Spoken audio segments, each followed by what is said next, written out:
I pulled into the gravel parking lot of Covenant House at sunset, watching shadows stretch across the red brick facade like grasping fingers. The building loomed against the darkening sky of Ravens Hollow, Vermont, a converted monastery that had been carved into studio apartments sometime in the 1960s. At 24 years old, I had imagined my first real apartment would feel like freedom. Instead, standing before this place with my Honda packed full of everything I owned, I felt only a creeping sense of unease. The structure was 3 stories tall, built in a U-shape around a central courtyard that had once been consecrated ground.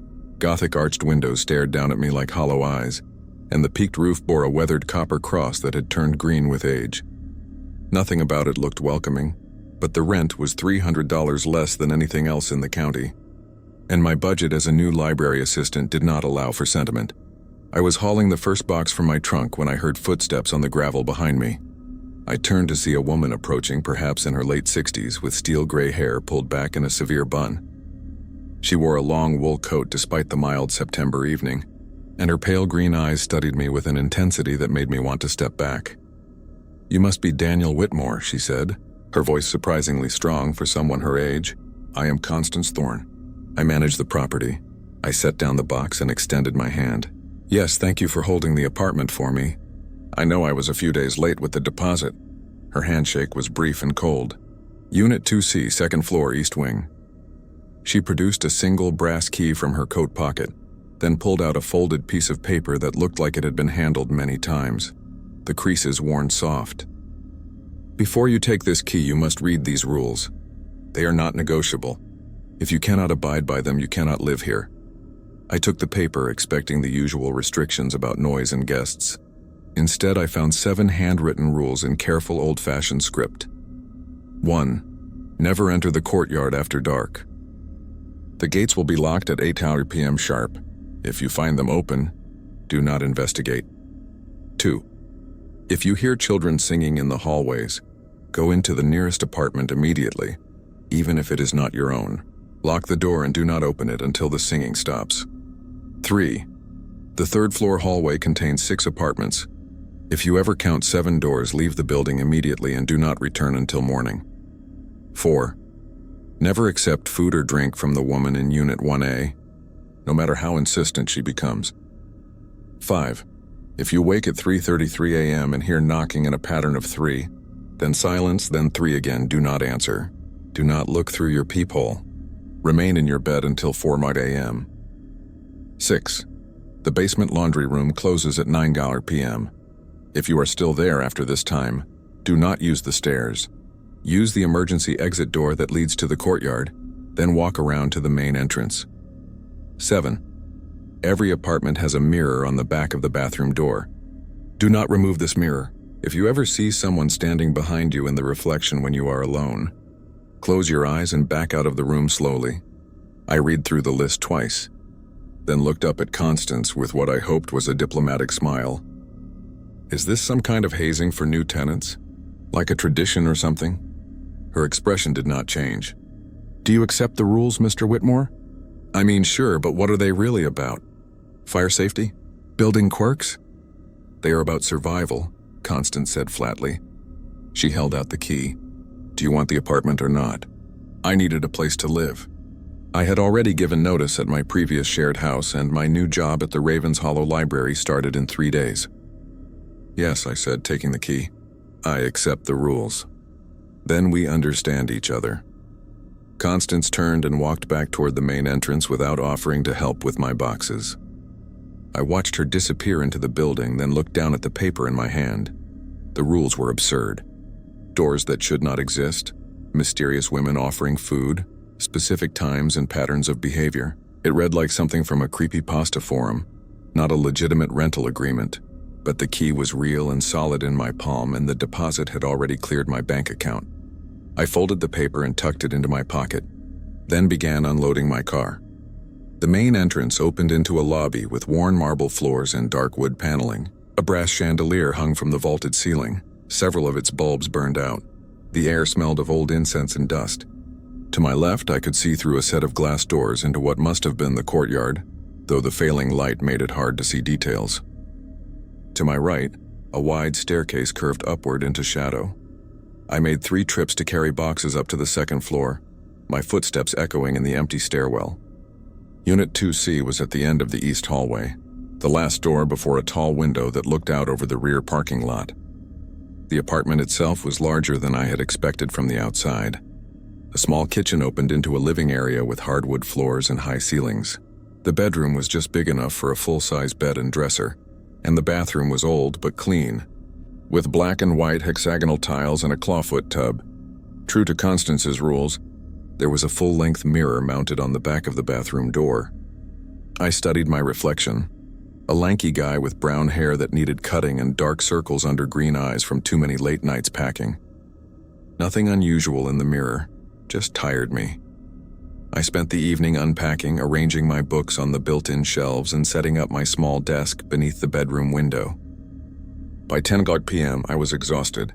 I brushed my teeth at the bathroom sink, carefully not looking at the mirror, though I could not have said why. Then I collapsed into bed and fell into a dreamless sleep. The first 2 days passed uneventfully. I met a few neighbors in passing, all of them polite but hurried, never lingering to chat. The woman in 2B, Patricia Rosewood, was around 40 with auburn hair and wire-rimmed glasses. She worked from home as an accountant and always seemed to be on her phone when I saw her in the hallway. The man in 2A, Leonard Marsh, was perhaps 35, heavy-set with thinning blonde hair and a nervous disposition.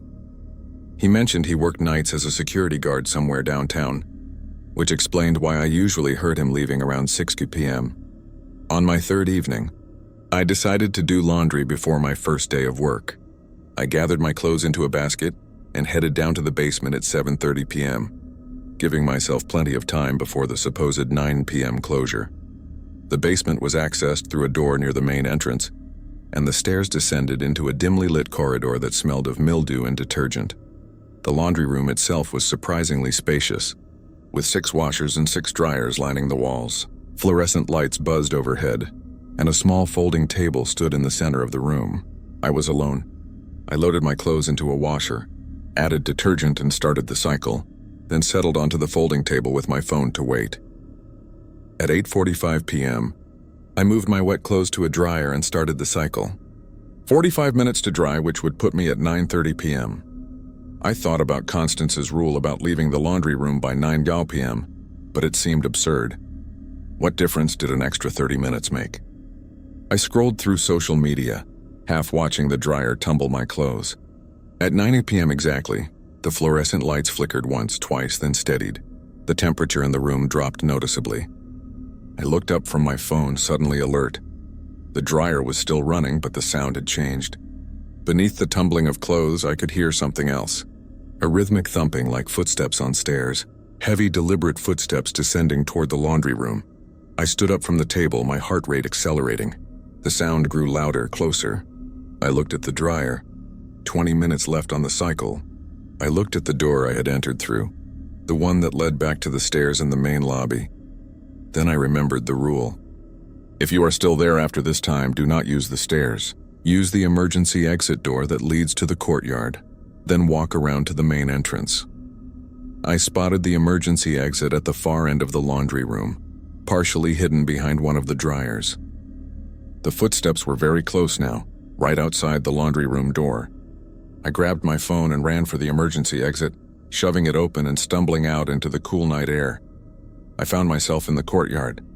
It was darker than I expected, the surrounding walls of the building blocking most of the ambient light from the street. I could make out the shapes of overgrown gardens and what looked like stone benches arranged in a circle around a central fountain. The fountain was not running, and something about its silhouette made me uncomfortable. The emergency exit door clicked shut behind me. I turned and saw that it had no external handle. I could not get back inside this way. I needed to walk around to the main entrance as the rule had stated. But as I started across the courtyard, I noticed the gates, the ones that should have been locked at 8 p.m. They stood wide open. Rule 1 came back to me. Never enter the courtyard after dark. The gates will be locked at 8 p.m. sharp. If you find them open, do not investigate. But I was already in the courtyard. Did that count as entering? And the gates were open, which according to the rule I should not investigate. But investigate what? The fact that they were open or something else? I stood frozen, trying to decide what to do. That was when I heard the singing. It started softly, almost too quiet to hear over the sound of traffic from the street beyond the walls. Children's voices, high and sweet, singing something that might have been a hymn. The melody was unfamiliar to me, but it had the formal structure of church music. Latin words I could not quite make out. Rule 2. If you hear children singing in the hallways, go into the nearest apartment immediately, even if it is not your own. But I was not in a hallway. I was in the courtyard. Did the rule still apply? The singing grew louder. It seemed to be coming from multiple directions at once, echoing off the walls of the surrounding building. I could now make out individual voices, perhaps 6 or 7 of them, all children, all singing in perfect unison. I ran for the gates. Whatever the rule meant, I wanted out of the courtyard immediately.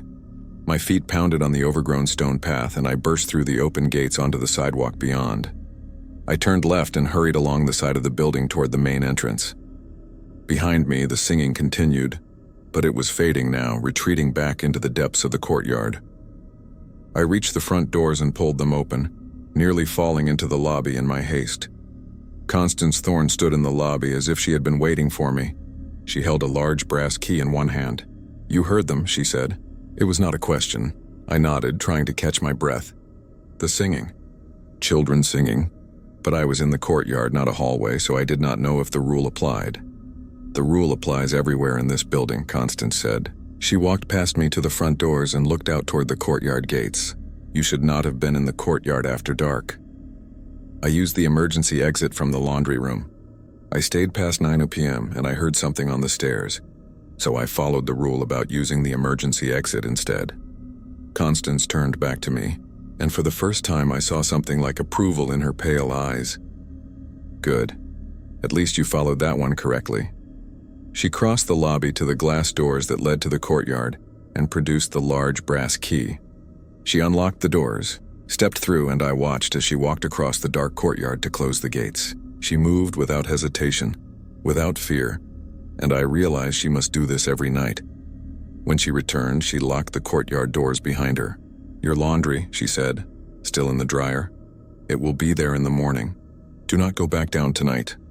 I wanted to ask her what would have happened if I had used the stairs instead of the emergency exit. I wanted to ask her about the children's voices, but something in her expression told me the conversation was over. "Thank you," I said, and headed for the stairs. That night, I lay awake in bed, thinking about the singing. It had sounded so innocent, so pure, but there had been something wrong about it, something hollow, as if the voices were not coming from living throats, but from something that was imitating the memory of children. I finally fell asleep around 2 a.m., only to be jolted awake by knocking. 3 knocks. Silence, 3 knocks. I grabbed my phone and checked the time. 3:33 a.m. Rule 5. If you wake at 3:33 a.m. and hear knocking in a pattern of 3, then silence, then 3 again, do not answer. Do not look through your peephole. Remain in your bed until 4 a.m.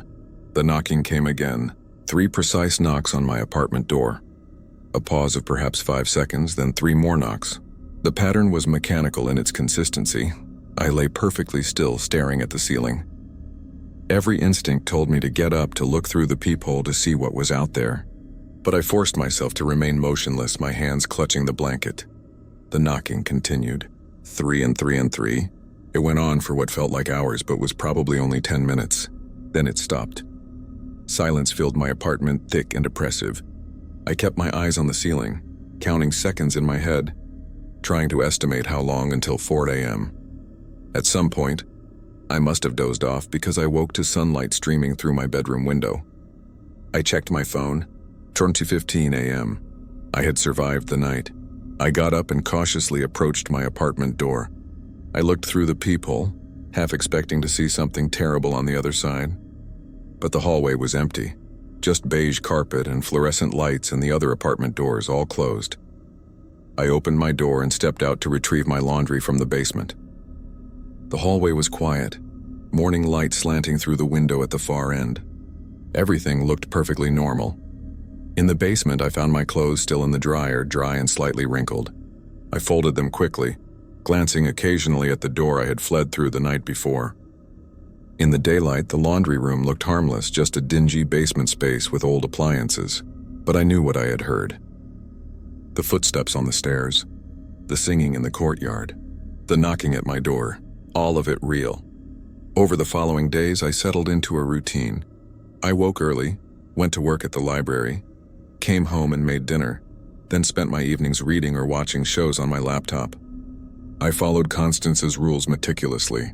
I never entered the courtyard after dark. I finished any laundry well before 9 p.m. I went to bed early on most nights, wanting to be asleep before 3:33 a.m. On Friday evening, 5 days after moving in, I encountered the woman from Unit 1A for the first time. I was checking my mailbox in the lobby when I heard a door open behind me. I turned to see a woman emerging from the first-floor apartment nearest the main entrance. She appeared to be in her 50s, with long black hair streaked with white and a flowing purple dress that looked like it belonged to a different era.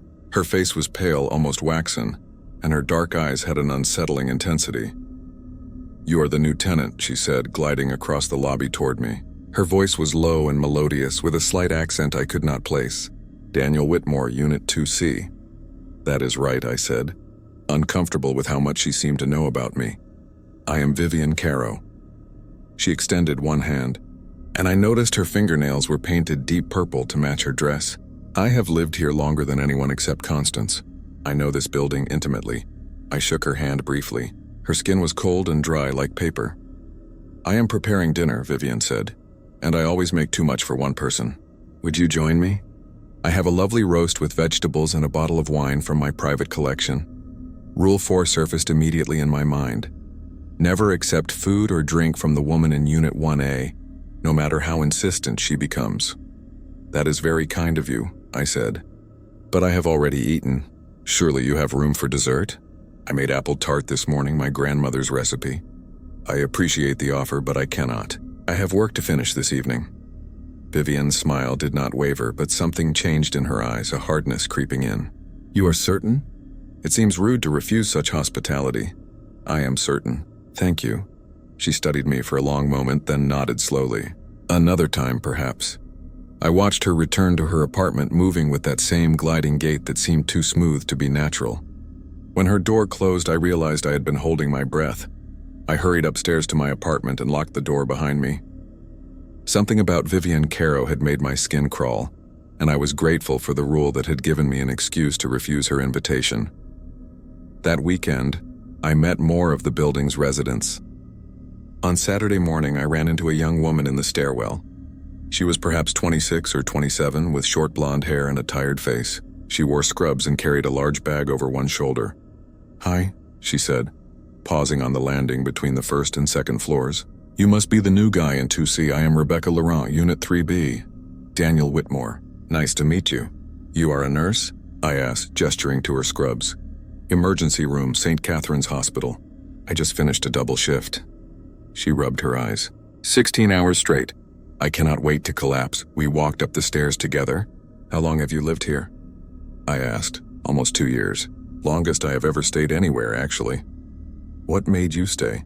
Rebecca paused at the second floor landing, looking at me with an expression I could not quite read. "The rent is cheap and the rules are fair. You just have to follow them. You know about the rules? Everyone who stays more than a month knows about the rules." She glanced up toward the third floor. "The ones who do not follow them do not last long." Before I could ask what she meant, she continued up the stairs. "Welcome to Covenant House, Daniel. Get some rest. You are going to need it." I spent the rest of Saturday organizing my apartment and preparing for the work week ahead. That evening, I made pasta for dinner and ate while watching a movie on my laptop. At 7:45 p.m., I heard voices in the hallway outside my apartment. I muted my movie and listened. 2 people were talking, their voices raised but not quite shouting. I recognized Leonard Marsh's nervous tenor and a woman's voice I did not know. "You need to calm down," Leonard was saying. "It is just one of those things that happens here." "It is not normal," the woman insisted. "Doors do not just appear out of nowhere." "You were probably tired." "You miscounted." "I counted 3 times, Leonard. There are 7 doors on the 3rd floor. There should only be 6. My blood went cold. Rule 3. The 3rd floor hallway contains 6 apartments. If you ever count 7 doors, leave the building immediately and do not return until morning. I opened my door and stepped into the hallway. Leonard stood near the stairs with a woman I had not seen before. She was in her early 30s with curly brown hair and a panicked expression. She wore a bathrobe and slippers. "Excuse me," I said, approaching them. I could not help overhearing. "You saw an extra door on the third floor?" The woman turned to me, relief flooding her face at finding someone who seemed to take her seriously. "Yes, I live in 3A. I went to take out my trash, and when I came back, there were 7 doors in the hallway instead of 6. I counted 3 times. When did you notice this?" I asked. "About 10 minutes ago." I looked at Leonard. "Did you check?" He shifted uncomfortably. I went up and looked. I only saw 6 doors, same as always. "Will you show me?" I asked the woman. She nodded eagerly. "Thank you." I thought I was going crazy. The 3 of us climbed to the 3rd floor. The hallway was identical to my own floor, a long corridor with apartments on either side and a window at the far end. I counted the doors carefully. 6 apartments, 3 on each side, everything normal. "But it was here," the woman insisted, pointing to a spot between units 3C and 3D on the left side of the hallway. "Right there. A 7th door. Dark wood, no number on it." I studied the wall where she was pointing. It looked solid. No indication that a door had ever been there, but something about the space felt wrong, as if the perspective was slightly off. "What is your name?" I asked the woman. "Olivia Brennan." "Olivia, I believe you saw what you say you saw. The building has a rule about this specifically. If you ever see a 7th door, you are supposed to leave immediately and not come back until morning." Her eyes widened. "You know about the rules?" "I was given them when I moved in." "Leonard, were you given rules?" He looked away. Constance mentioned something about building guidelines, but I thought they were just liability stuff. I did not pay much attention. I turned back to Olivia. "You should follow the rule. Leave the building for the night." "Where am I supposed to go? I do not have anyone to stay with." "A hotel? Your car? Anywhere but here." Olivia looked between me and Leonard, then back at the wall where she claimed the 7th door had been. "You think something will happen if I stay?" "I think the rules exist for a reason," I said. "Better safe than sorry." Leonard cleared his throat. "I need to get ready for work." "Olivia, you are welcome to crash in my apartment if you want. I will be gone all night anyway." Olivia hesitated, then nodded. "Okay, thank you." I returned to my own apartment, but I could not settle back into my movie. I kept thinking about the 7th door, about what might have happened if Olivia had opened it. The rules did not explain what would occur if you broke them, only that you should not. At 11 p.m., I heard a scream from the floor above. I ran into the hallway to find Patricia and Rebecca emerging from their apartments. We looked at each other, then bolted for the stairs. On the 3rd floor, we found Olivia Brennan in the hallway, backed against the wall near the window, staring at something I could not see. "What happened?" Rebecca asked, reaching her first. Olivia did not answer. She just kept staring at the wall between units 3C and 3D, her face white with terror. I followed her gaze. The wall looked the same as before. 6 doors, solid walls, nothing unusual. But Olivia was shaking violently, her breath coming in short gasps. "Olivia," I said gently.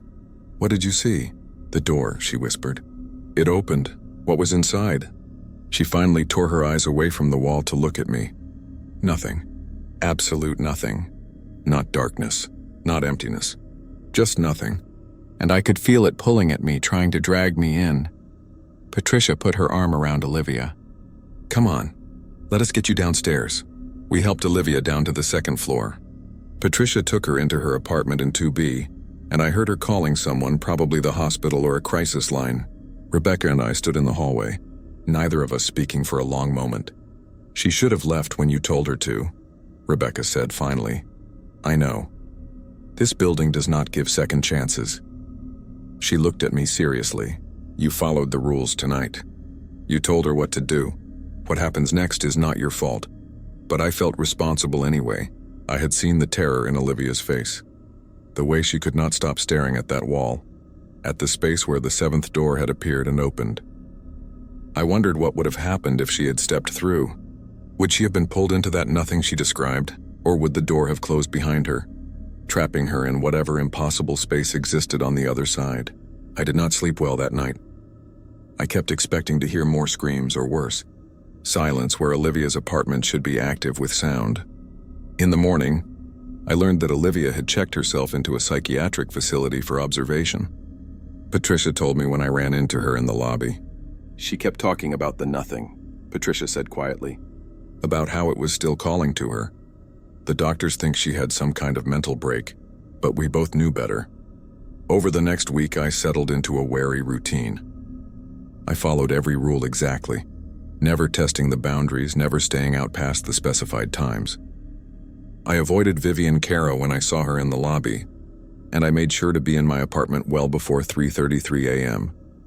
But I also started paying attention to the other residents, trying to understand who had been here longest and what they knew. Rebecca Laurent was the most willing to talk.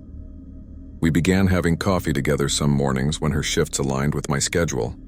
She would arrive home just as I was leaving for work, and we would sit in the lobby for 15 or 20 minutes before parting ways. I moved here after my divorce, she told me one morning. I needed something cheap and close to the hospital. Constance gave me the rules, and I thought they were insane. But the first week I heard the singing. What did you do? I followed the rule. Went into the nearest apartment, which happened to be Leonard's. He was home, surprisingly.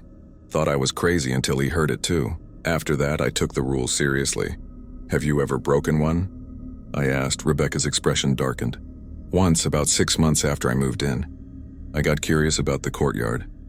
I wanted to see what was so dangerous about it after dark. So one night around 10 p.m., I went down and found the gates open. What happened? I walked about halfway across, heading for the fountain. Then I heard this sound like wind chimes, but the tone was wrong, too low. And I felt this overwhelming sense that something was watching me, not just watching, studying me. Like I was an insect under a microscope. She shuddered at the memory. I ran, made it back to the building, and did not go near the courtyard for weeks afterward. Even now during the day I get nervous crossing it. What do you think lives here? I asked. What is causing all of this? I do not know. Constance will not say. But whatever it is old. This building was a monastery before it was converted, and before that the land was something else. Something the monks tried to consecrate and contain. I thought about this as I walked to work that day. The idea that Covenant House was built on some kind of cursed or haunted ground was not comforting, but it did explain the rules. They were not arbitrary. They were defensive measures, ways to avoid attracting the attention of whatever entities shared this space with us. On Tuesday evening, I encountered Gerald Pembroke for the first time.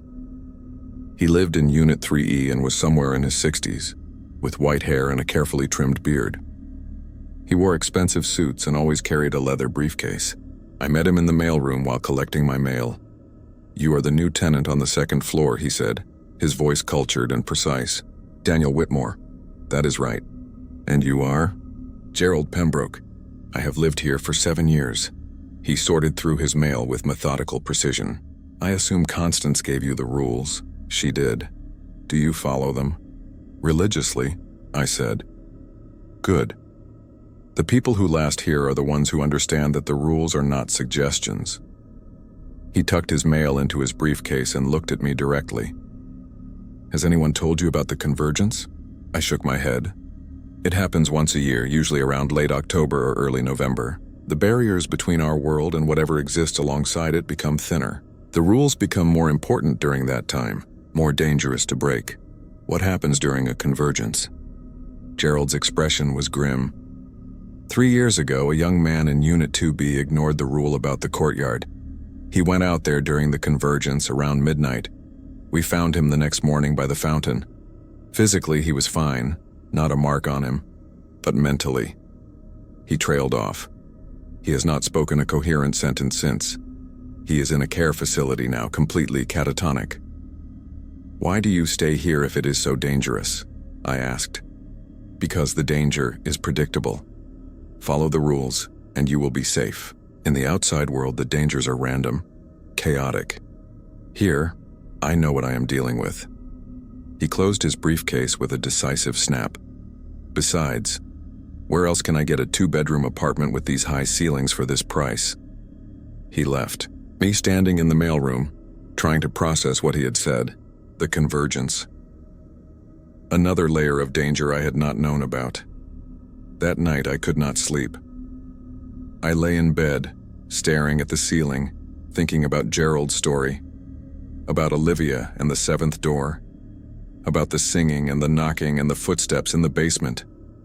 At 3:33 a.m., I was wide awake when the knocking started. 3 knocks. Silence. 3 knocks. I lay perfectly still, following the rule. Do not answer. Do not look through the peephole. Remain in bed until 4 a.m. But this time, something was different. After the third set of knocks, I heard a voice. Daniel. It was a whisper, barely audible. Daniel, open the door. The voice was familiar, but I could not place it. It sounded like someone I had known a long time ago, someone from my childhood, perhaps. Daniel, I need your help. Please open the door. My hand moved toward the blanket, ready to push it aside and get up. The voice sounded so desperate, so genuine. What if someone really needed help? Then I remembered the rule. Remain in bed until 4 a.m. Daniel, please. It is cold out here. I just need to come inside for a moment. The voice was changing now, becoming less familiar, taking on a quality that was not quite human. The words were right, but the inflection was off, as if something was reading from a script without understanding the meaning. I squeezed my eyes shut and pulled the blanket up to my chin. I would not break the rule. I would not. The knocking resumed. 3 and 3 and 3, on, accompanied now by that whispering voice saying my name, pleading for entry. It went on until I thought I would go mad from the sound. Then at some point I could not precisely identify. It stopped. I checked my phone. 4:02 a.m. I had made it. I got up and went to the bathroom, splashing cold water on my face. When I looked up, I froze. In the mirror on the back of the door, I could see my reflection. But standing behind me, barely visible at the edge of the reflection, was a figure. Rule 7. If you ever see someone standing behind you in the reflection when you are alone, close your eyes and back out of the room slowly. I slammed my eyes shut so fast it was almost a flinch. My heart hammered in my chest as I carefully stepped backward, 1 foot behind the other, moving in slow, measured steps. I felt the door frame and kept backing up until I was in my bedroom. Then I reached back and pushed the bathroom door closed. I stood there shaking, my eyes still closed, too terrified to open them. What if the figure had followed me? What if opening my eyes would reveal it standing right in front of me? I counted to 10, then 20, then 30. Finally, I opened my eyes. My bedroom was empty. Just my bed, my desk, my bookshelves. Everything normal. I did not go back into the bathroom until morning, when sunlight was streaming through the windows. At work that day, I could barely concentrate. My mind kept returning to the figure in the mirror, to the voice outside my door. The library was quiet, just a few patrons browsing the shelves or using the computers, but I felt watched, exposed. During my lunch break, I sat in the small break room and researched Raven's Hollow on my phone. The town had a population of just under 8,000, nestled in the mountains of central Vermont. It had been founded in 1782 by a religious sect that had broken away from the Puritans, believing they needed to create a more isolated community to properly worship.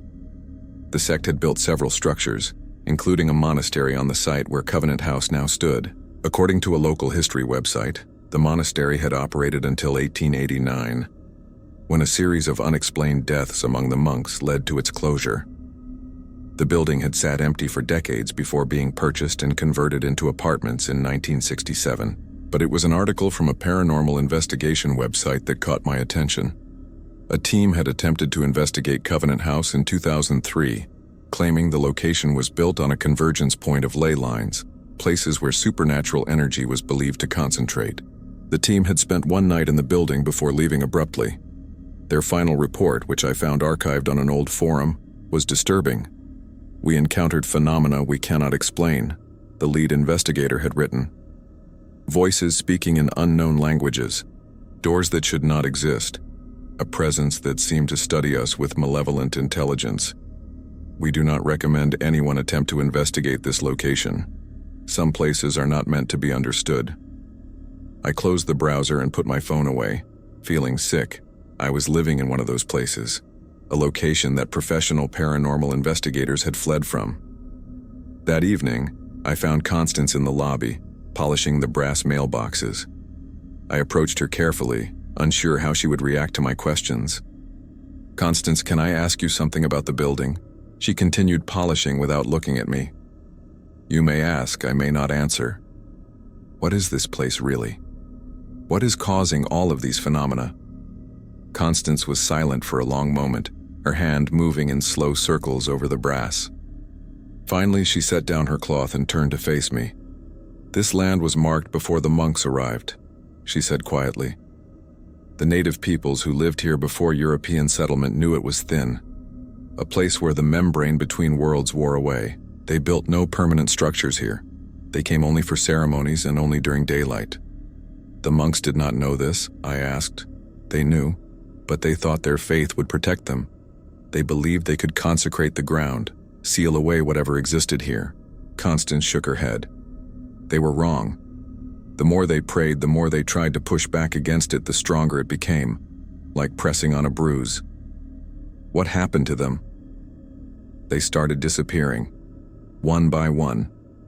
Some were found with no memory of who they were. Others were never found at all. By 1889, only 3 monks remained, and they burned most of the monastery's records before fleeing. The building was abandoned." "Then why convert it into apartments?" I asked. "Why let people live here?" "Because it will not stay empty," Constance said. "If no one is here to observe the rules, to maintain the boundaries, the entities grow stronger. They push harder against the barriers. In 1955, when the building had been empty for decades, there were reports of phenomena throughout the entire town. People seeing things that should not exist, hearing voices, children disappearing." She picked up her cloth again, returning to her polishing. "Someone had to live here. Someone had to maintain the protocols. The owner at the time converted it to apartments, made it affordable so people would stay, and I was hired to manage it, to ensure the rules were followed." "How long have you been here?" "Since 1967. 58 years. I did the math. If she had been hired in 1967, she would have been in her teens at most. But Constance looked no younger than 65. How is that possible?" As if reading my thoughts, she said, "This place preserves those who serve it. I do not age as normal people do. Neither does Vivian, though her service is of a different nature." "What do you mean?" But Constance turned away, her willingness to speak apparently exhausted. "Follow the rules, Daniel. That is all you need to know." I returned to my apartment more unsettled than before. The idea that Covenant House was actively preventing Constance from aging, trapping her here as a permanent caretaker, was horrifying. Was that my fate if I stayed too long? Would the building claim me as it had claimed her? On Friday evening, I decided to introduce myself to the remaining residents I had not yet met. I wanted to understand who else lived here, who else knew about the rules and chose to stay despite them. I started on the first floor. Unit 1B was occupied by Marcus Delacroix, a man in his early 40s with dark skin and graying temples. He opened the door wearing paint-stained jeans and a denim shirt, classical music playing softly in the background. "Hello," I said. "I am Daniel Whitmore from 2C, just wanted to introduce myself." "Marcus Delacroix. Nice to meet you."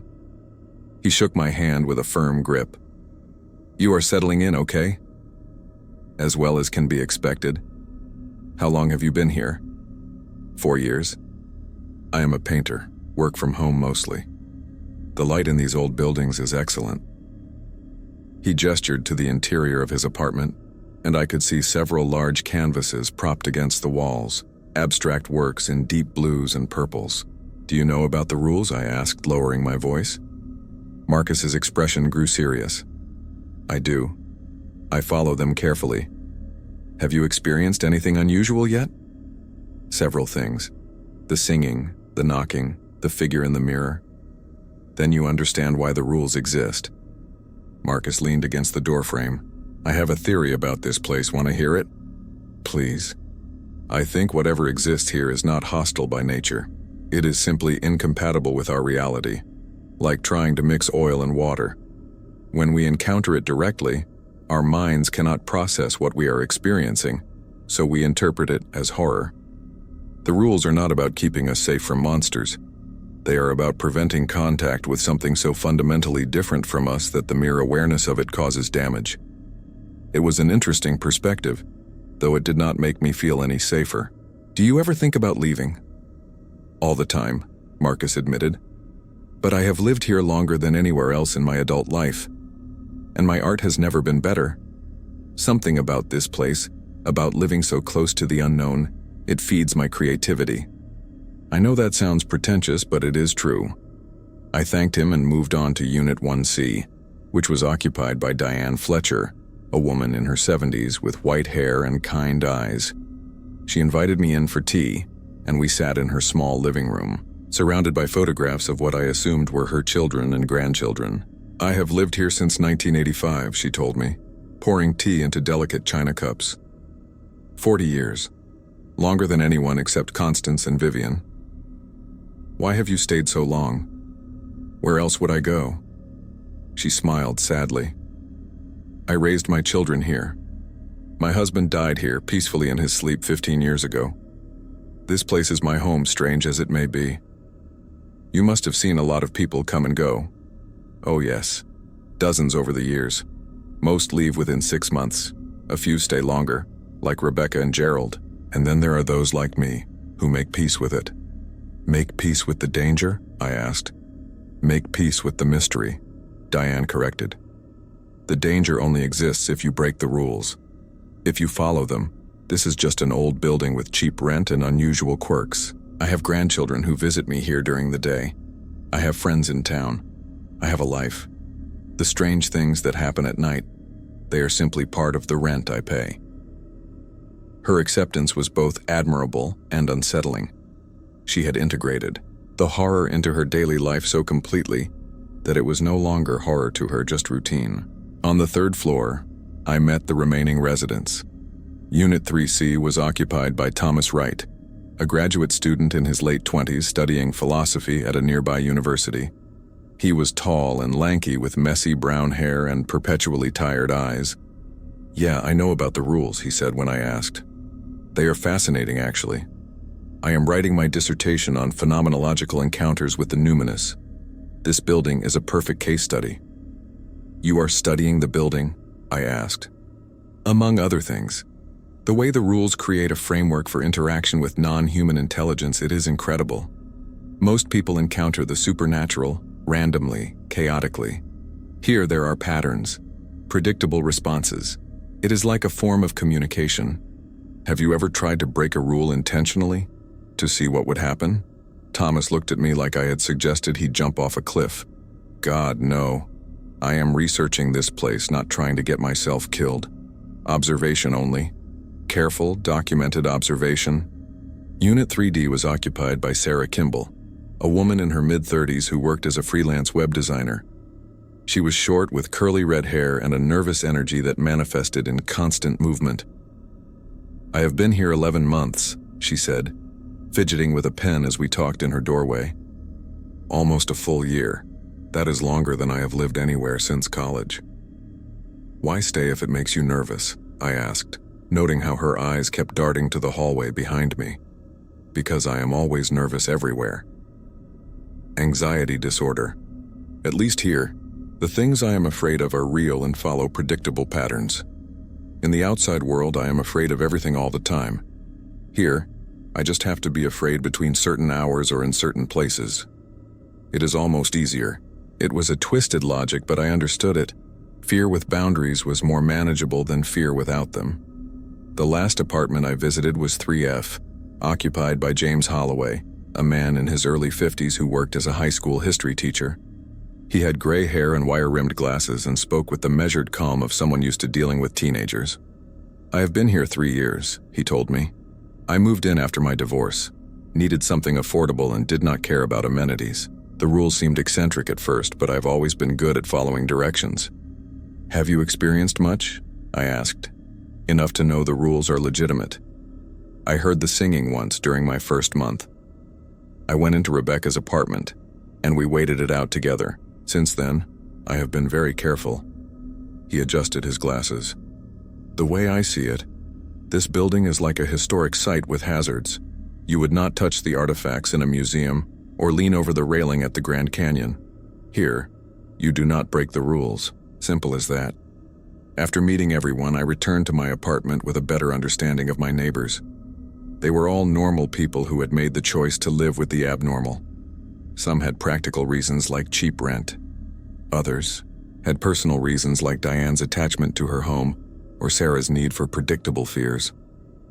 And some, like Thomas and Marcus, were actively drawn to the strangeness, but they all followed the rules. That night, I fell asleep early, exhausted from the week. I woke suddenly at 2:47 a.m. to the sound of music. Not the children singing I had heard before, but instrumental music. A piano playing something classical that I did not recognize. The sound was coming from inside my apartment. I sat up in bed, my heart pounding. I did not own a piano. I did not even own a radio. The music continued, growing slightly louder. It was coming from the living room. I grabbed my phone and turned on the flashlight, then cautiously left my bedroom. The living room was dark, the music now clearly audible. It seemed to be emanating from the walls themselves, as if the building was playing a recording. I stood in the middle of the room, turning slowly, trying to pinpoint the source. The melody was beautiful but melancholy, a nocturne perhaps, something by Chopin or Debussy. Then I noticed the light under the bathroom door. I had not left a light on in the bathroom. I was certain of that. But pale yellow light now leaked from beneath the closed door, and the piano music seemed to be strongest there. Rule 7. If you ever see someone standing behind you in the reflection when you are alone, close your eyes and back out of the room slowly. But what if someone was in the bathroom right now? What if opening that door would reveal something I should not see? I stood frozen, trying to decide what to do. The music continued, beautiful and terrible. After a long moment, I made a decision. I would not open the bathroom door. Whatever was in there, whatever was creating that light and that music, I would leave it alone. I returned to my bedroom and closed the door, pushing my dresser in front of it for good measure. The music continued for another 20 minutes, then stopped abruptly. The light under the bathroom door went out. I did not sleep for the rest of the night. In the morning, I cautiously moved the dresser and opened my bedroom door. The apartment was normal. Sunlight streamed through the windows. The bathroom door stood open, revealing the ordinary space within. No piano, no light, no evidence that anything unusual had occurred. But I knew what I had heard, what I had seen. At work that day, I could barely function. My supervisor, Mrs. Chen, asked if I was feeling well. I told her I was just tired from moving, which was not entirely a lie. She suggested I take a long lunch, maybe get some fresh air. I spent my lunch hour walking through downtown Ravens Hollow, trying to feel connected to normalcy. The town was charming in a rustic way, with brick buildings from the 1800s and tree-lined streets. People walked dogs and pushed strollers and carried shopping bags. Everything looked so ordinary, so safe. But I could not stop thinking about Covenant House, about the rules and the entities and the convergence that Gerald had mentioned. It was almost November now. How long until the barriers grew thinner? How much more dangerous would the building become? I was so lost in thought that I almost walked past the storefront without noticing it.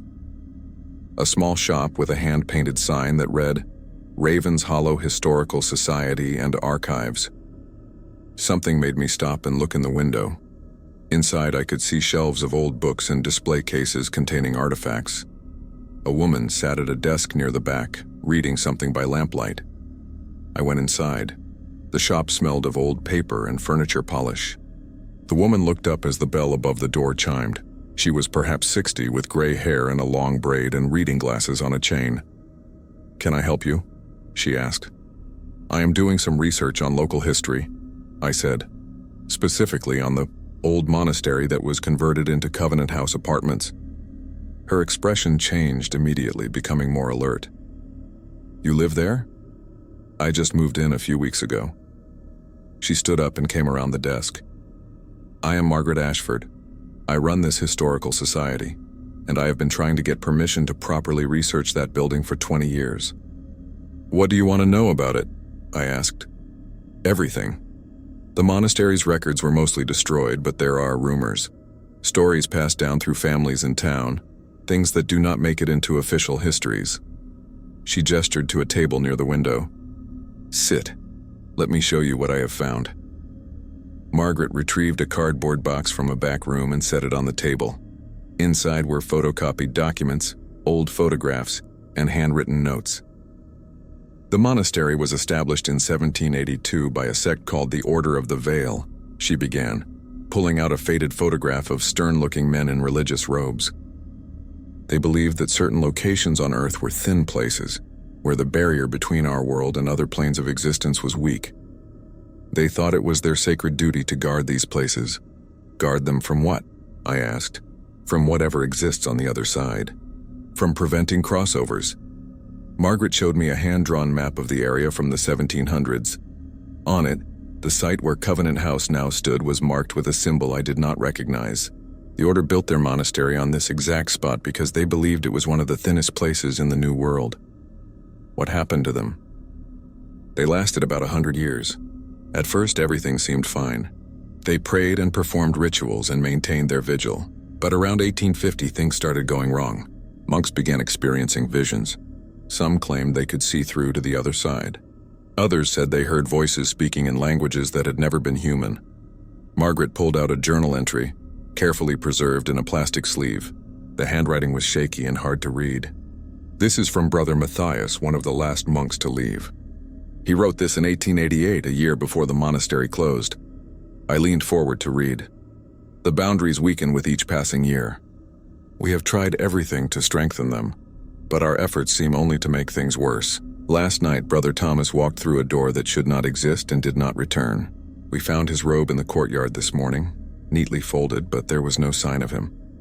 The others are losing their faith.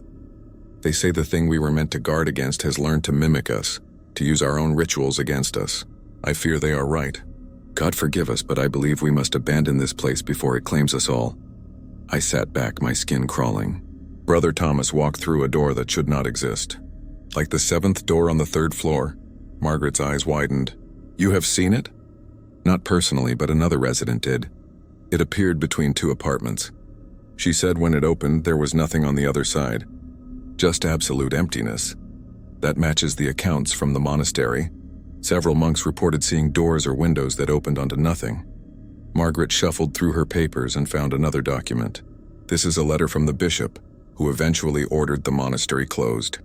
He wrote that the order had failed in their mission, that instead of guarding against the other side, they had inadvertently created a permanent opening, a wound in reality that would never fully heal. So the building is literally sitting on top of a rift between worlds?" I asked. "That is one interpretation. Another is that consciousness itself creates the thinness. The more people believe in the phenomenon, the more aware they are of it, the stronger it becomes.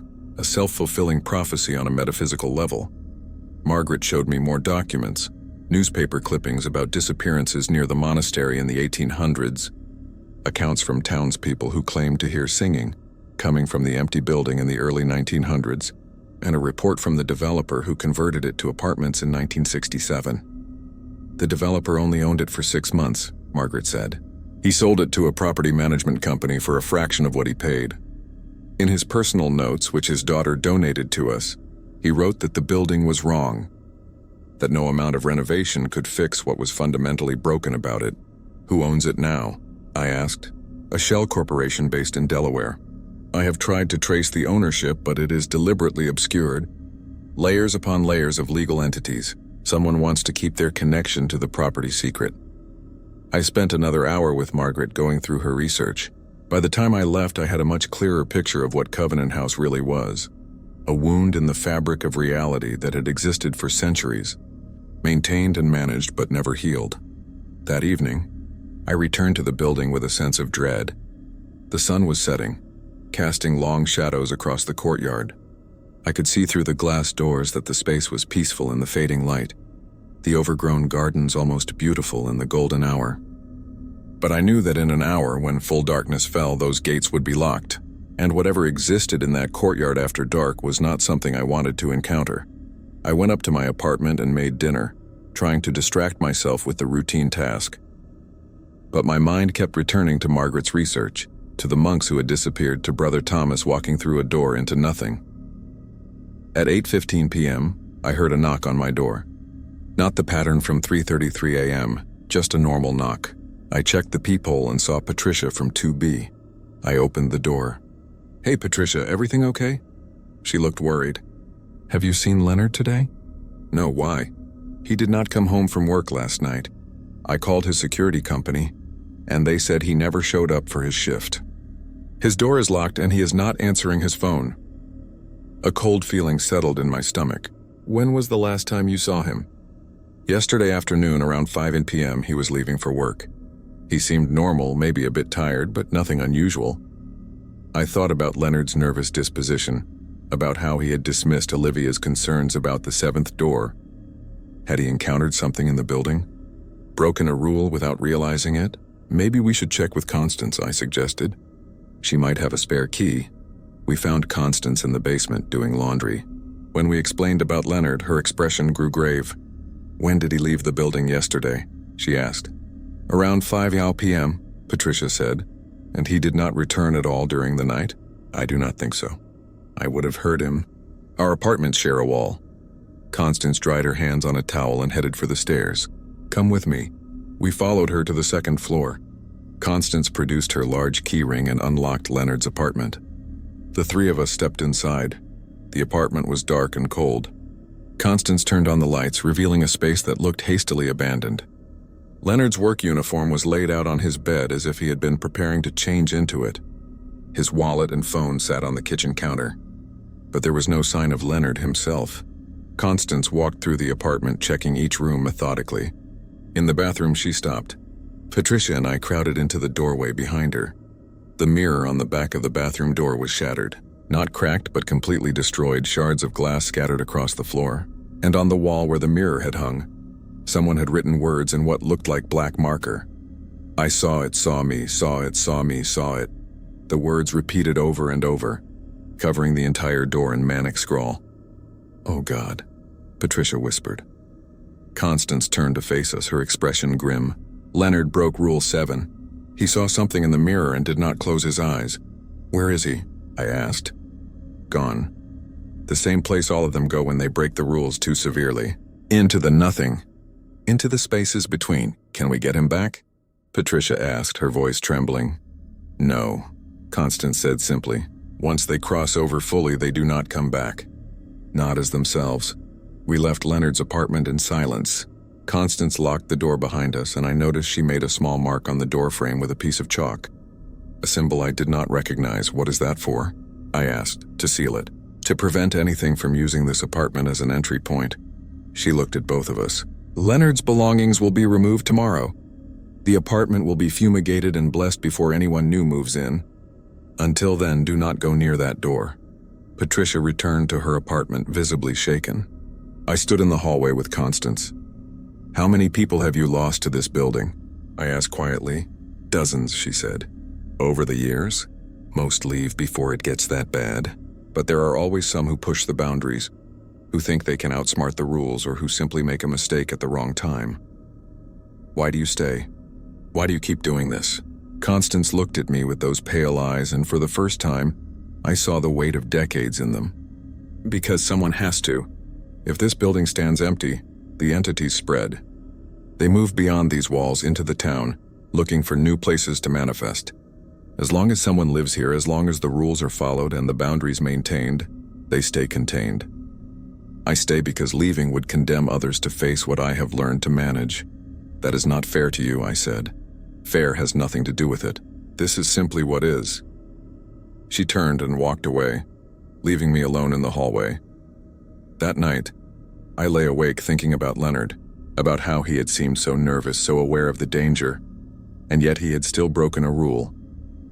Had he forgotten in a moment of distraction? Had he been compelled somehow? Or had he simply made the mistake of looking when he should have kept his eyes closed? I thought about the words on his door. I saw it, saw me, saw it, saw me.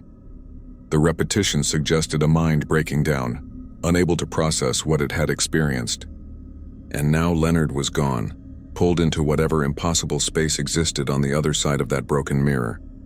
I did not sleep until almost 4 a.m., and when I finally did, my dreams were full of mirrors and empty doorways and voices whispering in languages I could not understand. The next day was Saturday. I had planned to sleep in, but I woke at 9 a.m. to the sound of voices in the hallway.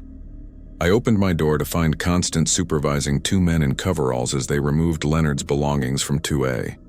The process took most of the day. Box after box came out, carried down to a truck parked in the lot. Leonard's furniture, his clothes, his books, his entire life packed up and hauled away as if he had never existed. By evening, the apartment stood empty.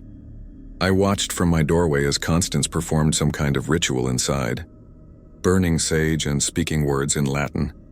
When she was finished, she sealed the door and marked it with another chalk symbol. "How long before someone new moves in?" I asked. "A month, maybe 2. "I need to be sure the space is clean." She looked at me. "You should go out tonight. Get away from the building for a while. Go to dinner, see a movie. Give yourself a break from this place." It was good advice. I had been spending too much time within these walls, surrounded by the constant awareness of danger. I needed normalcy, even if just for a few hours. I drove into town and had dinner at a small restaurant, then walked around the downtown area, looking in shop windows and trying to pretend I was just a normal person living a normal life. For a while it almost worked. But as the sun began to set, I felt the pull to return. Not because I wanted to, but because something in me knew I needed to be inside before dark. Before the gates locked, before the rules took effect, I drove back to Covenant House and parked in my usual spot.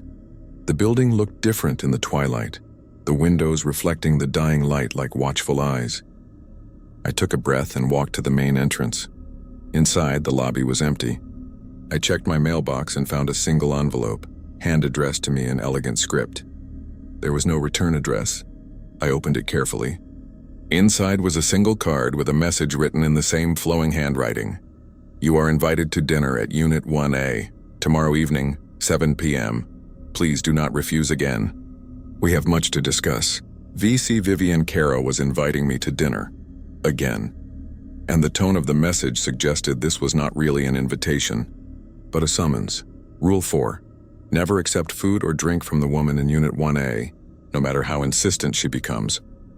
But what if refusing was more dangerous than accepting? What if Vivian knew things about the building, about the rules, about how to survive the convergence that Gerald had mentioned? I spent Sunday wrestling with the decision. Part of me knew I should simply ignore the invitation, throw the card away and pretend I had never received it. But another part was curious. Vivian had lived here as long as Constance. What did she know? What was her relationship to the entities that haunted this place? At 6:45 p.m., I made my decision. I would go to Unit 1A, but I would not eat or drink anything. I would be polite, claim I had already eaten, and try to learn what I could. I knocked on her door at exactly 7 p.m. Vivian opened it immediately, as if she had been waiting on the other side. She wore a flowing black dress this time, her white streaked hair loose around her shoulders. "Daniel, I am so pleased you came. Please enter." She stepped aside, gesturing for me to come in. Her apartment was larger than mine, with high ceilings and ornate furnishings that looked like they belonged in a Victorian mansion. Candles burned throughout the space, casting flickering shadows on the walls. A dining table was set for 2 with fine china and crystal glasses. "Your home is beautiful," I said, staying near the door. "Thank you. I have collected these pieces over many years." She moved to the table and picked up a bottle of red wine. "Will you join me for a drink?" "I appreciate the offer, but I cannot. I am not feeling well." Her smile did not waver, but something flickered in her dark eyes. "Nonsense. Wine is medicinal. It will help whatever ails you." She poured 2 glasses despite my refusal. "I really cannot," I insisted. Vivian set down the bottle and turned to face me fully. The candlelight made her face look strange, almost mask-like. "You are refusing my hospitality again, Daniel. That is very rude. I apologize. I do not mean to be rude. I simply cannot accept food or drink right now." "Because of the rules?" Her voice had changed, becoming harder. You think those rules will protect you from me? I took a step back toward the door. I think I should leave. Wait. Vivian raised one hand and impossibly the door behind me slammed shut. I spun around and tried the knob, but it would not turn. You came to my home, Daniel. The least you can do is hear what I have to say. I turned back to face her, my heart pounding. What do you want? I want to help you understand what you are dealing with. To survive the convergence that is coming. She moved closer, her black dress seeming to flow like liquid. Constance tells you one story. The building as a wound, the entities as invaders. But she is wrong. Then what is the truth? I asked, trying to keep my voice steady. This place is not a wound. It is a womb. Vivian's smile was cold. Something is being born here, has been gestating for centuries. The monks felt it stirring. That is why they fled. And each year during the convergence it grows stronger. Closer to emergence when what is being born? I asked, though I was not sure I wanted to know the answer. Something that will remake reality. Something that will merge the world you know with the world that presses against it. And when it is fully born, there will be no more barriers, no more rules. Just a new existence. I felt sick. Why are you telling me this? Because you have potential, Daniel. I have been watching you. The way you follow the rules so carefully. The way you seek to understand rather than simply fear. You could be useful when the change comes. Useful how? As a bridge. As someone who can exist in both states simultaneously. Human enough to anchor the new reality, but aware enough to survive the transition. She reached out one hand toward me. Join me, let me prepare you. When the convergence comes, you will not just survive, you will thrive. I stared at her outstretched hand, at her too pale skin and too dark eyes, and I understood. Vivian was not entirely human anymore. Maybe she never had been. She was something in between, something that served whatever was gestating in this place. No, I said firmly. I will not join you. Vivian's expression darkened. Then you will face the convergence unprepared. And it is coming sooner than you think. You can feel it, cannot you? The way the air feels thicker at night. The way the shadows move on their own. It is almost time. The door behind me suddenly clicked open. I did not wait to see if Vivian would try to stop me. I ran out of her apartment and up the stairs to the second floor, not stopping until I was inside my own apartment with the door locked and bolted. I stood with my back against the door, breathing hard. Vivian's words echoed in my mind. Something being born, a convergence coming soon, the need for bridges between worlds. I thought about calling someone, the police maybe, or Margaret from the Historical Society. But what would I say? That my downstairs neighbor had told me reality was about to be rewritten? That I was living in an apartment building where something impossible was gestating? Instead, I called Rebecca. She answered on the third ring. Daniel, what is wrong? I just came from Vivian's apartment. She told me things. About the convergence. About what this place really is. Did you eat or drink anything? No, I followed the rule. Good, come to my apartment. I am in 3B, we need to talk. I met Rebecca in her apartment 10 minutes later. Gerald Pembroke was already there, along with Thomas Wright and Sarah Kimball. They all looked serious. We know about Vivian, Rebecca said once I was seated. About what she is. She is not entirely human anymore, is she? I asked. Gerald shook his head. She was once, but she has been here too long, served the entities too faithfully. She has become something else, a hybrid, caught between worlds. She said something is being born here, that the convergence will complete the process. She is right about that, Thomas said quietly. I have been researching the convergence for months. Every year during the thinnest period, the barriers weaken. But this year is different. This year marks 135 years since the monastery closed. That is a significant number in certain metaphysical calculations, a triple of 45, which is itself a multiple of 9, numbers that appear repeatedly in accounts of thin places and reality breaches. When exactly is the convergence happening? I asked. November 1st, Gerald said. All Hallows Day. The barriers will be at their weakest from midnight until dawn. 6 hours when anything could happen. That is in 5 days, I said, my stomach sinking. We know, Sarah said, wringing her hands nervously. That is why we are meeting. We need to decide what to do. Do we leave? Do we stay and try to protect ourselves? Do we try to fight whatever is coming? How do you fight something like this? I asked. The monks tried, Thomas said. They performed rituals, consecrations, exorcisms. Nothing worked. In fact, their efforts seemed to make things worse, as if the entities were feeding off their fear and resistance. Rebecca stood up and walked to the window, looking out at the darkening sky. Constance says the convergence is a natural cycle, that it happens every year and always has. She says as long as we follow the rules, we will be safe. But Vivian says this convergence is different, I countered, that something is finally ready to be born, that the barriers will not just weaken, they will collapse entirely. So we have two sources, Gerald said, each telling us something different.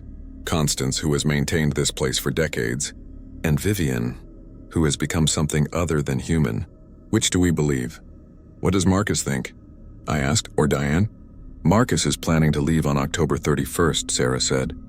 He is going to stay with his sister until November 3rd just to be safe. Diane refuses to leave. She says this is her home and she will weather whatever comes. What about Patricia? I asked. Does she know? Patricia knows something happened to Leonard, Rebecca said. But she does not know about the convergence. I do not think she would believe us if we told her. We spent the next 2 hours discussing our options. Thomas wanted to stay and document what happened, though even he admitted it was risky. Sarah was leaning toward leaving with Marcus. Gerald was undecided, weighing his natural curiosity against his sense of self-preservation. What are you going to do? Rebecca asked me directly. I thought about it. Every instinct told me to leave, to pack up my belongings and get as far from Covenant House as possible before November 1st. But another part of me, the part that had always been drawn to mysteries, wanted to stay, to understand, to witness whatever was coming. I do not know yet, I admitted. The meeting broke up around 10 p.m. I returned to my apartment and sat at my desk, staring at the calendar on my phone. 5 days until November 1st. 5 days to decide whether to flee or stay. That night, I had the most vivid dream of my life. I was walking through the courtyard of Covenant House, but it was different. The fountain at the center was flowing with water that was not quite water, something thicker and darker. The gardens had grown wild, plants with leaves I did not recognize twisting up the walls of the surrounding building. The gates stood open, but beyond them was not the street. Instead, I saw a vast expanse of nothing, the same absolute emptiness that Olivia had described when the seventh door opened. And standing at the edge of that nothing was a figure. It was tall and thin, wrapped in robes that might have been black or might have been the absence of color entirely. Where its face should have been, there was only a smooth surface like polished stone, but I could feel it looking at me, studying me with senses that had nothing to do with eyes. You are one who seeks understanding, it said, though it had no mouth. The words appeared directly in my mind. You are one who might survive the change. What are you? I asked in the dream. I am what comes before. I am the herald of the new state. When the barriers fall, my kind will walk freely in your world, and your kind will walk freely in ours. There will be no separation, no rules, only existence in its purest form. That sounds like chaos, I said. That sounds like freedom, it corrected. You have lived your entire life in a prison of limited perception. What you call reality is only one frequency in an infinite spectrum. The convergence will expand that frequency. You will see everything, experience everything, become everything. And if I do not want that, the figure tilted its head, though it had no features to indicate the movement. Then you will be erased. Only those who can adapt will survive the transition. The rest will simply cease. I woke with a gasp tangled in my sheets. My alarm clock showed 3:33 a.m., and right on cue the knocking started. 3 knocks. Silence. 3 knocks. But this time, something was different. The knocking was louder than before, more aggressive. It sounded like whatever was on the other side was pounding with both fists, desperate to get in. I stayed in bed following the rule, but I could hear the door rattling in its frame. The deadbolt held, but for how long? The knocking continued for 20 minutes, far longer than it ever had before. And beneath it, I could hear that whispering voice again, the one that had tried to lure me out before. But now I could make out words. The convergence comes. The barriers fail. You cannot hide behind rules anymore, Daniel. Soon there will be no doors, no walls, no separation between your world and ours. Join us willingly or be consumed unwillingly. Choose. At 4 a.m., the knocking stopped, but the words echoed in my mind for the rest of the night. The next morning, Monday, I called in sick to work. I could not face the normalcy of the library after what I had experienced. Instead, I went back to see Margaret at the Historical Society. She was surprised to see me but welcomed me in. "You look terrible," she said bluntly. "What has happened?" I told her everything. About Vivian's invitation, about the dream, about the voice during the knocking. I told her about the convergence and what Thomas had said about the significance of this particular year. Margaret listened without interrupting, her expression growing more grave with each detail. When I finished, she was silent for a long moment. "I need to show you something," she said finally. She went to a locked cabinet at the back of the room and produced a leather-bound journal. This belonged to Brother Matthias, the monk who wrote that diary entry I showed you before. The Historical Society acquired his personal effects from a descendant 5 years ago. Most of it is mundane, but there is one entry that I have never been able to explain. She opened the journal to a page marked with a ribbon and pushed it across the table to me. The entry was dated October 30th, 1888. "Tomorrow is the day we have feared for decades. The convergence that occurs every year will be different this time. We can feel it in the air, in the way shadows move, in the voices that whisper through the walls." Brother Thomas predicted this would happen. He spent years studying the cycles, calculating the mathematics of reality breaches. He said that every 135 years, the convergence would reach a critical point. A moment when the barrier does not just thin but tears completely. The last critical convergence was in 1753, before the monastery was built. The native peoples have stories about that year. They say the world split open for one night and things came through that should never have existed in this realm.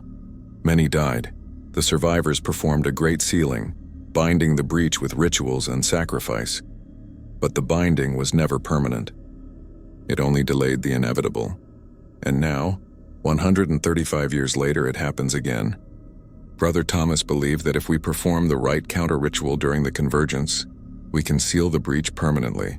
But the ritual requires 7 who are willing to serve as anchors. 7 who will bind themselves to this place, maintaining the barrier with their very essence. We are only 3 now. Not enough. Brother Thomas volunteered to go through first, to scout the other side and find a way to close it from within. That was 6 months ago. We have not seen him since. Tomorrow night, Brothers Paul and I will attempt what we can. If we fail, if we are consumed, let this journal serve as warning to those who come after. Some doors should never be opened. Some barriers should never be crossed. I looked up at Margaret, my hands shaking. This is dated the day before the monastery closed. I know. Brother Matthias and Brother Paul were found unconscious in the courtyard on November 2nd, 1888. They had no memory of what happened. The monastery was officially closed a year later, but no one ever lived there again until the conversion in 1967. And this year is another critical convergence, I said. 135 years after the last one. If Brother Matthias was correct about the cycle, yes. He mentioned a ritual, a way to seal the breach permanently. Do you have any information about what that ritual was? Margaret pulled out another folder. I have spent years trying to piece it together from fragments. The Order of the Veil had roots in several older mystical traditions. I found references to barrier rituals in texts about Celtic practices, in early Christian mysticism, even in pre-Columbian native traditions. They all share common elements. She spread out photocopied pages covered in symbols and text in multiple languages. The ritual requires 7 participants positioned at specific points around the breach. They must maintain perfect concentration from midnight until dawn, creating a living barrier with their combined will. During that time, they must recite specific incantations in a continuous cycle. What happens to the 7 people? I asked, though I suspected I knew the answer. They become permanently bound to the location. Not physically trapped, but metaphysically tethered. They age more slowly. They cannot leave for extended periods. They essentially become the guardians of the seal. Like Constance, I thought. Like Vivian, though she had chosen a different path. Is there any way to perform the ritual with fewer than 7? I asked, not according to the text. 7 is essential. It represents the 7 cardinal directions: north, south, east, west, up, down, and center. Each person anchors one direction, creating a complete seal. I left the Historical Society with copies of Margaret's research, my mind racing. If we wanted to permanently seal the breach, we would need 7 people willing to bind themselves to Covenant House, 7 people willing to sacrifice their normal lives to maintain the barrier. But who would agree to such a thing? And could we even trust that the ritual would work after so many years? Back at the building, I found Constance in the lobby. I showed her the journal entries and explained what Margaret had told me about the ritual. Constance read through the pages slowly, her expression unreadable. When she finished, she handed them back to me. "I know about this ritual," she said quietly. "Brother Matthias tried to teach it to me when I first came to manage the building. But he only remembered fragments by then. His mind had been damaged by whatever happened during the failed attempt in 1888. "You knew Brother Matthias?" I asked, stunned. "He lived here, in what is now Unit 1C, until he died in 1972. He was over 100 years old, but his body had stopped aging normally after that night in the courtyard. The binding they attempted, even though it failed, still marked him. Diane lives in 1C now," I said. "Did she know him?" "She moved in shortly after he passed. I never told her about the previous occupant." I looked down at the papers in my hands. "Constance, this ritual could seal the breach permanently. End the convergences. Make this building safe." "It could," she agreed. "But it requires 7 willing participants. And I am not certain we could find 7 people brave enough or foolish enough to volunteer. What if we do not try? What if Vivian is right and this convergence will tear the barriers completely?" Constance was silent for a long moment. "Then we will face what comes, as we always have." But I could hear the doubt in her voice. She was not as confident as she pretended to be. That evening, I called another meeting in Rebecca's apartment. This time I invited everyone: Rebecca, Gerald, Thomas, Sarah, Marcus, Diane, Patricia, and even James from 3F. I did not invite Vivian. I explained everything I had learned from Margaret and showed them the journal entries. I told them about the ritual and what it would require. "So let me understand this," Marcus said slowly. "You want 7 of us to volunteer to perform a ritual that will permanently bind us to this building. Make us unable to leave, unable to age normally for the rest of our lives." "That is what the research suggests, yes," I said. "That is insane," Patricia said flatly. "I am not giving up my life to become some kind of mystical prison guard." "But what is the alternative?" Rebecca asked. "If this convergence is as bad as we think, we might all die anyway. At least the ritual gives us a chance to survive and make the building safe. Or the ritual fails like it did in 1888, and we end up brain damaged or worse," Gerald pointed out. "I will do it," Diane said quietly. Everyone turned to look at her. "I have lived here for 40 years. This place is my home. If binding myself to it means keeping it safe, then that is what I will do." "Diane, you do not have to," Rebecca said gently. "I know, but I want to. I am 73 years old. What am I giving up, really? A few more years of normal life? I would rather spend them here with purpose than in some retirement home waiting to die." Her words hung in the air. Slowly, one by one, others began to speak. "I will do it," Thomas said, "for the research. To be part of something this significant. How many people get to be guardian of reality itself?" "This is crazy," Marcus muttered. But then he sighed. "But if we are doing this, I am in. I have lived here 4 years. It has been the most stable home I have ever had. I guess I can make it permanent." "I will do it," Rebecca said. "I became a nurse to help people. This is just a different kind of healing, right? Healing the wound in reality. 4 people. We needed 3 more. Gerald was shaking his head. "I want to help, but I cannot. I have children. Grandchildren. I cannot bind myself here and never see them grow up." "I understand," I said. "No one should feel pressured." "I will do it," Sarah said suddenly. Everyone looked at her in surprise. "Look, I'm a mess everywhere else. But here I know the rules. I know the boundaries. If I am bound here, maybe that structure will help me. Maybe I can actually be useful for once instead of just anxious all the time." 5 people now. We needed 2 more. James, the history teacher, cleared his throat. "I am 52 years old, divorced, no kids. I live alone. Honestly, the idea of having a clear purpose, a reason to exist beyond teaching teenagers about the Constitutional Convention, it is appealing. Count me in." 6, we needed 1 more. Everyone looked at me. I had been the one to propose this plan, to gather the information, to call this meeting. It made sense that I would participate, but I was only 24 years old. I had barely started my life. Did I really want to give up everything, my freedom, my future, to be bound to this place forever? I thought about Leonard, pulled into nothing when he broke the rules. About Olivia, traumatized by what she saw behind the 7th door.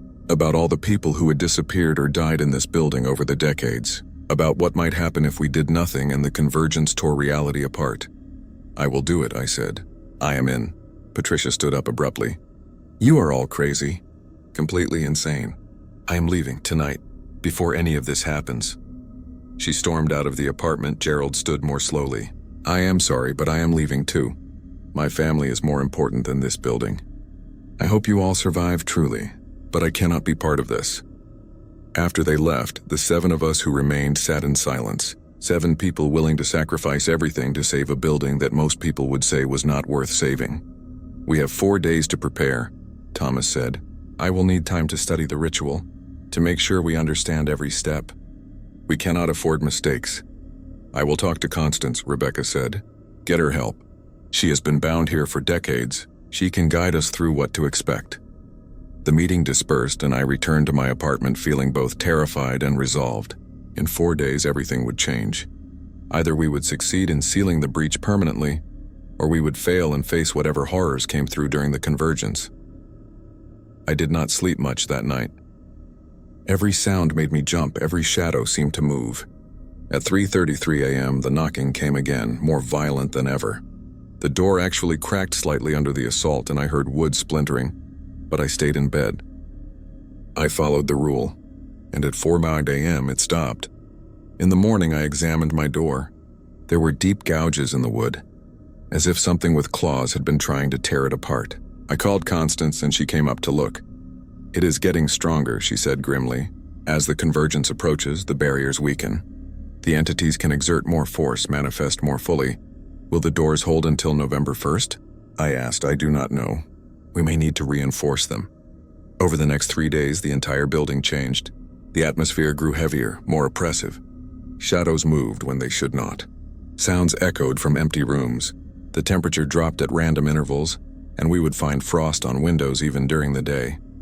Thomas worked around the clock translating the ritual, checking and double-checking every word. Rebecca coordinated with Constance to gather the materials we would need: candles, salt, specific herbs, and objects to serve as focal points for each of the 7 directions. Marcus created large drawings of the symbols we would need to place around the courtyard. Diane sewed 7 white robes from bedsheets, insisting that the ritual required proper garments. Sarah organized a rotation so that at least 2 of us were awake at all times, keeping watch. James researched the history of similar rituals, finding accounts from other cultures of barrier sealing ceremonies, and I coordinated everything, making sure all the pieces would come together on the night of November 1st.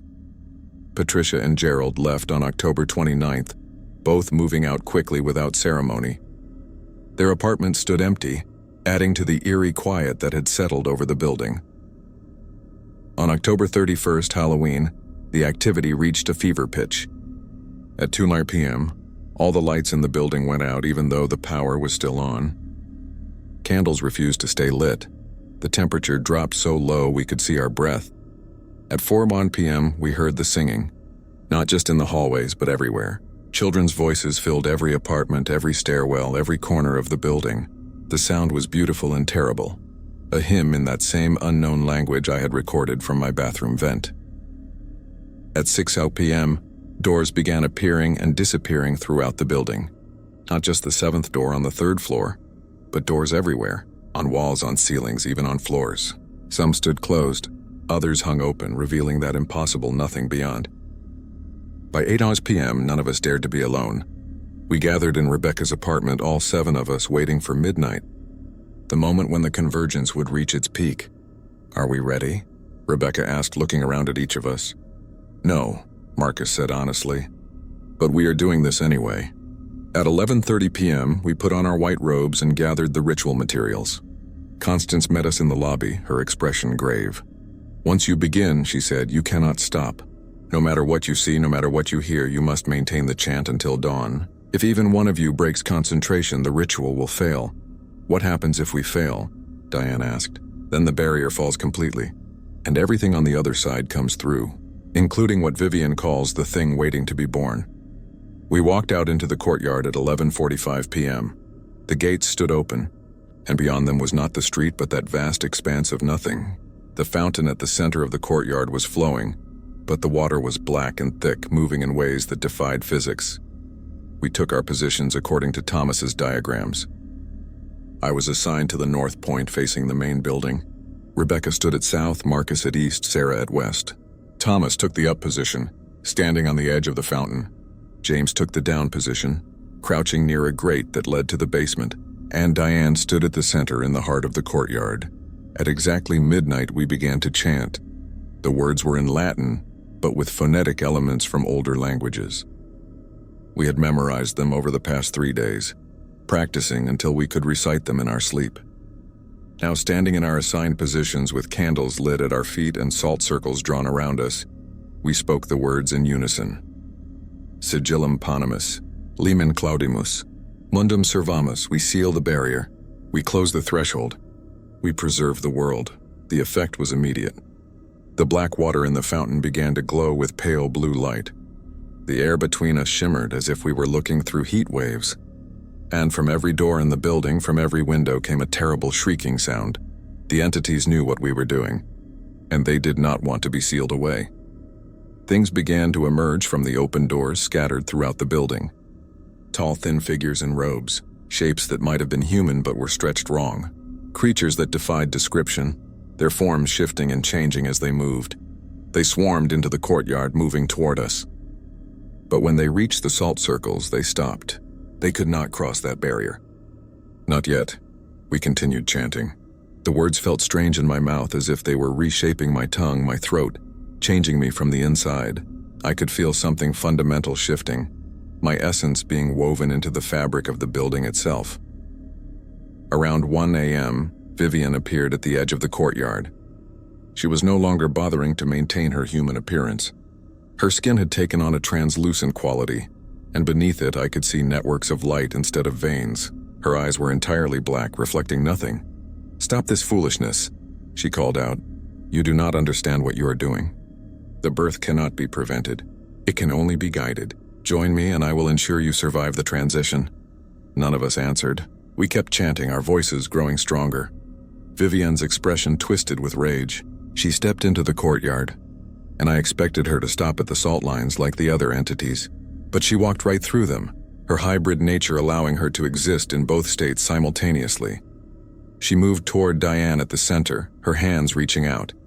But before she could touch our friend, Constance appeared from the main building. The old woman moved with surprising speed, placing herself between Vivian and Diane. "You were given a choice," Constance said coldly. "You chose to serve them instead of containing them. Now face the consequences." The two women faced each other, and I realized they were mirrors of each other, both bound to this place, both transformed by long exposure to the entities. But Constance had chosen to fight, while Vivian had chosen to surrender. They came together in a clash that looked more like a force of nature than a physical fight. Light and shadow swirled around them, and the air crackled with energy. We kept chanting, unable to help Constance even if we wanted to. Breaking the ritual now would doom us all. At 2 a.m., the fountain exploded, not with force but with light. The pale blue glow became blindingly bright, and from it emerged a figure. It was massive, taller than the surrounding buildings, made of that same translucent substance I had seen beneath Vivian's skin. It had a vaguely humanoid shape, but its proportions were wrong. Its limbs too long, its torso too narrow. Where its head should have been, there was a swirling mass of darkness and light, like a galaxy compressed into a single point. This was the thing waiting to be born, and it was emerging. The creature opened what might have been a mouth, and a sound came out that made my ears bleed. It was not a scream or a roar, but something that existed on a frequency humans were not meant to hear. All 7 of us faltered in our chanting, the pain overwhelming. But Thomas recovered first, shouting the words even as blood ran from his ears and nose. We joined him, pushing through the pain, refusing to stop. The salt circles around us began to glow with the same blue light as the fountain. Lines of energy connected each of us to the others, forming a web of light throughout the courtyard. And that web began to contract, pulling tighter, forcing the massive creature back. The thing fought against the binding. It thrashed, sending waves of force that knocked over benches and tore plants from the ground. One wave hit my salt circle, and I felt the barrier weaken. but I kept chanting, pouring every ounce of will I had into the words. Around 3 a.m., I felt the change complete within me. My essence was now fully bound to the building, woven into its structure. I could feel every room, every hallway, every hidden space. I could sense the other entities trapped within, feel them struggling against the barriers we were creating. And I understood, finally, what Brother Matthias had meant about sacrifice. We were not just sealing the breach, we were becoming the seal itself. Our lives, our consciousness, permanently intertwined with this place. We would never truly leave. Even if our bodies walked away, part of us would always remain here, maintaining the barrier. At 4 a.m., the massive creature let out one final sound, a note of pure rage and frustration. Then it began to dissolve, breaking apart into motes of light that were pulled back into the fountain. The fountain itself was changing, the black water turning clear, the stone structure repairing itself where it had cracked. The other entities fled, retreating through the doors they had emerged from. And as each door closed, it vanished, winking out of existence. The seventh door on the third floor, the impossible portals on walls and ceilings, all of them sealing, the breaches closing one by one. Constance and Vivian were still fighting at the edge of the courtyard. But as the barriers strengthened, Vivian began to scream. She was too far transformed, too much a creature of the other side. She could not exist in a world where the barriers were solid. She began to fade, her translucent skin becoming transparent, her body dissolving like smoke. She reached out toward Constance one last time, her expression a mixture of hatred and something that might have been regret. Then she was gone, pulled back to the other side of reality. Constance collapsed to her knees, exhausted, but she was smiling. We continued chanting until the first rays of sunlight touched the courtyard. At exactly 6 a.m., Thomas gave the signal and we stopped in unison. The silence that followed was profound. The courtyard looked normal now, just an overgrown garden with a functioning fountain at its center. The gates beyond led to the regular street, traffic already moving past. Everything looked ordinary, but I could feel the difference. The air was cleaner somehow, lighter. The oppressive weight that had hung over the building was gone. We had done it. We had sealed the breach. We helped each other out of the courtyard, removing our robes and extinguishing the candles. In the lobby, Constance was waiting, now on her feet again. "You succeeded," she said, her voice filled with genuine warmth. "After all these years, the convergence is finally over. The barrier is sealed permanently. What happens now?" Rebecca asked. "Now you learn to live with what you have become," Constance said. "You are bound to this place, but that does not mean you are prisoners. You can still work, have relationships, live your lives. You simply cannot leave for more than a few hours at a time without feeling the pull to return." Over the following weeks, we discovered what our new existence meant. I could still work at the library, but if I tried to go more than a few miles from Covenant House, I would feel sick, dizzy, compelled to return. The others experienced the same thing. But within those boundaries, life was surprisingly normal. The building was peaceful now, truly safe for the first time in its existence. No more singing? No more knocking at 3:33 a.m. No more figures in mirrors or doors that should not exist. Constance explained that she was finally free. With the barrier permanently sealed and 7 new guardians to maintain it, she could leave if she wanted to. But she chose to stay, to help us learn our new role.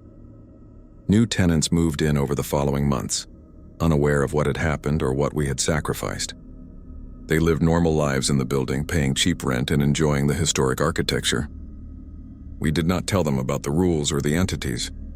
There was no need anymore. Patricia and Gerald returned after a few months, surprised to find the building changed. The oppressive atmosphere was gone. They moved back into their apartments, grateful for the peace but never quite understanding why everything felt different. Sometimes, late at night, the 7 of us would gather in the courtyard, the place where we had performed our ritual. We would sit by the fountain and talk about what we had given up and what we had gained. We had sacrificed our freedom, our ability to live wherever we wanted, but we had saved countless lives and ended a cycle of horror that had lasted for centuries. We had become the guardians, the watchers, the permanent protectors of the thin place. And though we could never leave, we had found something valuable: purpose, community, and the knowledge that we had faced the impossible and won. 3 years have passed now. I am 27 years old, and I have lived in Covenant House longer than any other place in my adult life. The library promoted me to head librarian, and I walk to work every morning, nodding to the same neighbors I see each day. Rebecca still works at the emergency room, though she had to transfer to the hospital in Ravens Hollow to stay within our range. Marcus's paintings have gained recognition, his work displayed in galleries throughout Vermont. Thomas finished his dissertation and now teaches at the local community college. Sarah started a web design business that operates entirely online. James still teaches history at the high school. And Diane tends the courtyard garden, keeping it beautiful year-round. We are a strange family bound together not by blood but by choice and sacrifice. We maintain the barrier through our presence, our consciousness woven into the foundation of the building. Sometimes, in quiet moments, I can feel the other side pressing against reality, still there but unable to break through. And I know that as long as we remain, it never will. The rules still exist hanging on the wall in Constance's office. But they are obsolete now, relics of a more dangerous time. New tenants sometimes ask about them, and we tell them they are just quirky traditions from the building's past. We do not tell them about the convergence, about the entities, about the thing that tried to be born. We do not tell them that 7 ordinary people became something more to save a world that will never know how close it came to ending. We simply live our lives, bound to this place, protecting it and everyone in it. Guardians of the thin place, watchers at the threshold, forever vigilant, forever home.